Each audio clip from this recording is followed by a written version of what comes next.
হাজার মজদুর আজকের যে দিবস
সে কারণে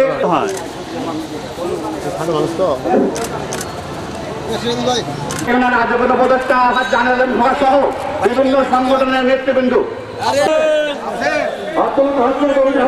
আপনার উপর নির্ভর করে একটা গাড়ির অত্যন্ত দামি মাল আপনার উপর অনেক কিছু নির্ভর করে, গোটা দেশ আপনাদের উপর নির্ভর করে। কাজেই পারাপারি করে জেদ করে প্রতিযোগিতা করে কোনো গাড়ি চালাবেন না, সেটা রিক্সা হোক, ভ্যান হোক, অটো হোক, মাইক্রো হোক, যে কোনো পরিবহন আপনি আপনার নিয়ন্ত্রণের মধ্যে চালাবেন, তাহলে আপনিও সুস্থ থাকবেন, আপনার পরিবারও ভালো থাকবে, বাংলাদেশের জাতীয় ভালো থাকবে।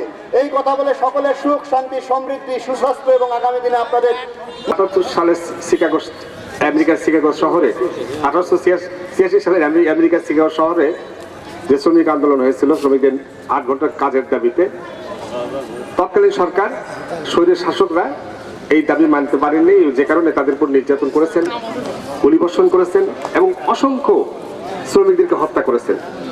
যারা সেদিন হত্যার শিকার হয়েছিলেন, নির্যাতনের শিকার হয়েছিলেন, তাদের প্রতি আমরা সমবেদনা জানাই। তাদের জন্য আমরা সৃষ্টিকর্তার কাছে প্রার্থনা করি তারা যেন সুখে থাকে। যারা আহত ভঙ্গ হয়েছেন তাদের প্রতি আমরা সমবেদনা জানাই। সেদিনের যে সূচনা, সেই সূচনাই কিন্তু আজকে সারা পৃথিবীব্যাপী প্রায় ৮০টা দেশে এই মানে ১লা মে শ্রমিক দিবস হিসেবে পালন হয়। দুঃখের বিষয় হলো যে সেদিনের যে সিদ্ধান্ত, সেদিনের যে দাবি, সেই দাবি কিন্তু আজও বাস্তবায়ন হয়নি।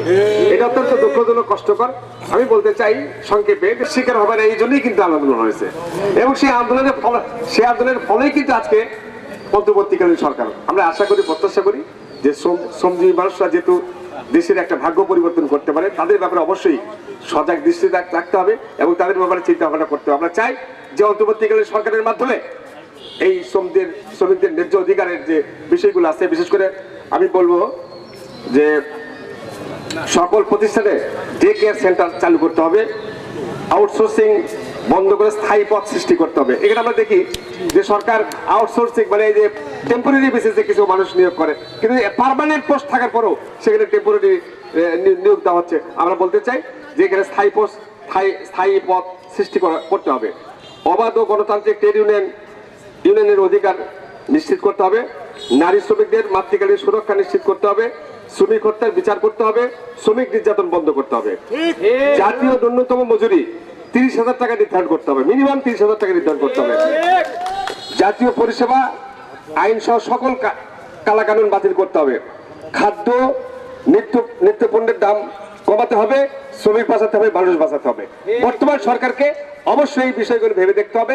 আমরা চাই যে শ্রমিকরা ৮ ঘন্টার যে কাজের দাবি 1876 সালে যে শিকাগো শহরে যে দাবি তুলেছিল, সেই দাবিটা এখন বাস্তবায়ন হবে, এই আশা এবং প্রত্যাশা ব্যক্ত করে আজকের এই র্যালিতে যে সমস্ত ট্রেডরা উপস্থিত হয়েছিলেন তাদের প্রত্যেক সংগঠনের সভাপতি, সাধারণ সম্পাদক, সাংগঠনিক সম্পাদক সহ সকল স্তরে শ্রমিক ভাইদেরকে আমি আমার অন্তঃস্থল থেকে ধন্যবাদ কৃতজ্ঞতা জানিয়ে আমি আমার কথাটা শেষ করছি। আল্লাহ হাফেজ, বাংলাদেশ জিন্দাবাদ, শহীদ জবরক দেশ হচ্ছে আবার শেষ বেগম খালেদা জিন্দাবাদ, কারণ অহংকার জনতা দেশটা একটা জিন্দাবাদ, সম্বলিত শ্রমিক ঐক্য জিন্দাবাদ।